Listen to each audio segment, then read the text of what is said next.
everyone. So I'm answering your questions about retinol today. So I've been getting quite a few questions about what it does and how to use it at home, reactions, things like that. So if you swipe right, there will be some information about reaction times with retinol and how to reduce them.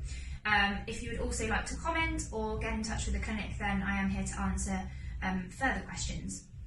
Basically, retinol, the one we use with ZO, is very different from the retinol that you can buy at Boots and things like that because of the delivery system that it uses. So it actually takes the retinol very deeply into the skin so that it's utilised properly and starts to change the skin at a cellular level, which is not what high street brands do, even though they may be quoted at the same percentage, say 1%, it won't give you the same reaction that ZO has. Therefore, you will get greater and long-lasting results, but you will get more reaction with this.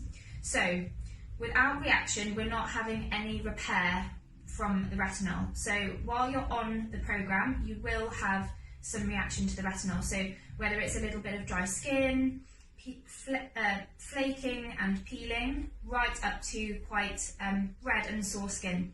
So obviously, ideally, it's not comfortable to have that level of reaction.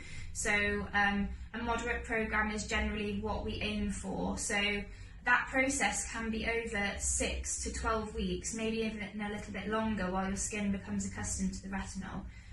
So that's something that we hold your hand with to make sure that you're happy with the process, because it's most important that you do enjoy using the retinol. But if having a reaction is not something that you wish to have, then we don't have to add this in, but obviously you won't get those superior results. So let me know if you have any other questions. I hope that kind of answers most of the questions, and have a great day.